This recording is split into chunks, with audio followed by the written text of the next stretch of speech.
Assalamualaikum warahmatullahi wabarakatuh. Halo teman-teman semua. Di video kali ini saya akan membahas tentang materi konsep dasar kurikulum, mata kuliah telaah kurikulum dengan dosen pengampu Bapak Tio Gusti Satria MPD. Oh iya, sebelum memasuki materi, izinkan saya untuk memperkenalkan terlebih dahulu. Perkenalkan, nama saya Sherina Brigita Resi Ayuni, NPM 5021316, kelas 4E, Prodi Pendidikan Guru Sekolah Dasar, Universitas PGRI Silampari. Oke, langsung saja kita masuk ke materi pertama. Baiklah, langsung saja kita masuk ke materi. Di sini saya akan membahas tentang kurikulum. Di dalam kurikulum, saya akan menjelaskan beberapa pengertian, prinsip dan fungsi, dasar dan tujuan, serta relevansi kurikulum dengan standar nasional pendidikan.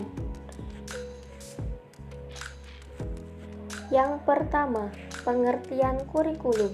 Kurikulum dalam Undang-Undang Nomor 20 Tahun 2003 menyatakan bahwa kurikulum merupakan seperangkat rencana dan pengaturan mengenai tujuan, isi, dan bahan pelajaran, serta cara yang digunakan sebagai pedoman penyelenggaraan kegiatan pembelajaran untuk mencapai tujuan pendidikan tertentu.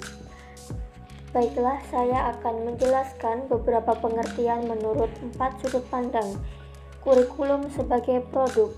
Kurikulum dapat diartikan sebagai benda, di mana kurikulum tersebut dalam bentuk suatu dokumen. Yang kedua, kurikulum sebagai program. Program yang dimaksud dalam kurikulum yaitu sebagai program pembelajaran. Yang ketiga, kurikulum sebagai hasil belajar. Kurikulum sebagai hasil belajar diartikan sebagai hasil yang diinginkan setelah pelaksanaan pembelajaran, berupa pengetahuan, sikap, dan keterampilan pada bidang studi. Yang keempat, kurikulum sebagai pengalaman belajar. Kurikulum sebagai pengalaman belajar menganggap bahwa kurikulum merupakan serangkaian pengalaman bagi peserta didik. Prinsip kurikulum. Di dalam kurikulum terdapat 5 prinsip-prinsip kurikulum. Yang pertama, prinsip relevansi. Relevansi memiliki makna sesuai atau serasi. Jika mengacu pada prinsip ini, setidaknya kurikulum harus memperhatikan aspek internal dan aspek eksternal. Yang kedua, prinsip fleksibilitas. Kurikulum yang baik adalah kurikulum yang berisi hal-hal yang solid, tetapi dalam implementasinya dimungkinkan untuk menyesuaikan penyesuaian berdasarkan kondisi regional. Yang ketiga, yaitu prinsip kontinuitas. Makna kontinuitas di sini adalah berhubungan, yaitu adanya nilai keterkaitan antara kurikulum dari berbagai tingkat pendidikan, sehingga tidak terjadi pengulangan atau disharmonisasi bahan pembelajaran yang berakibat jenuh atau membosankan, baik yang mengajarkan, guru, maupun yang belajar, peserta didik. Yang keempat, prinsip efisiensi.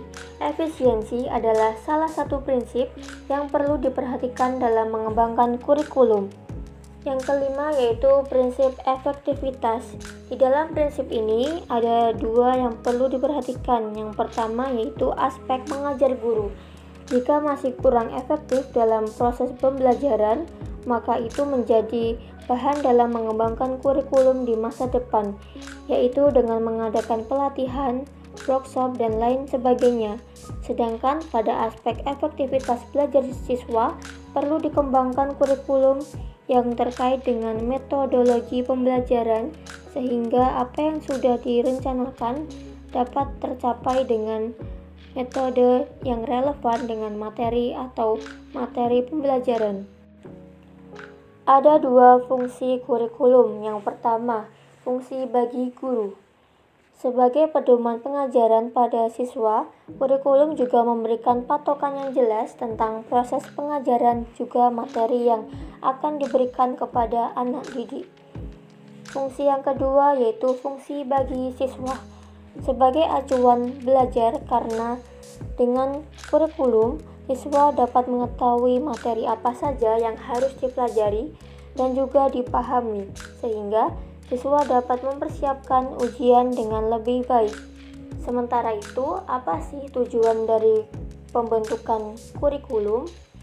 Tujuan dari kurikulum yaitu untuk menggambarkan kualitas manusia yang diharapkan terbina dari suatu proses pendidikan. Dengan demikian, suatu tujuan memberikan petunjuk mengenai arah perubahan yang akan dicita-citakan dari suatu kurikulum. Oke, yang terakhir kita akan membahas tentang relevansi kurikulum dengan standar nasional pendidikan.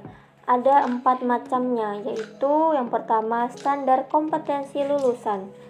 Standar kompetensi lulusan merupakan kriteria minimal tentang kesatuan sikap, keterampilan, dan pengetahuan yang menunjukkan capaian kemampuan peserta didik dari hasil pembelajarannya pada akhir jenjang pendidikan.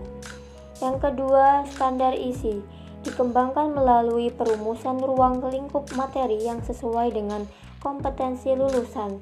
Ruang lingkup materi merupakan bahan kajian dalam muatan pembelajaran yang dirumuskan berdasarkan 1. Muatan wajib sesuai dengan ketentuan peraturan perundang-undangan.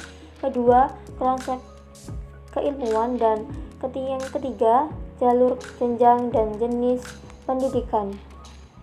Yang ketiga, standar proses digunakan sebagai pedoman dalam melaksanakan proses pembelajaran yang efektif dan efisien.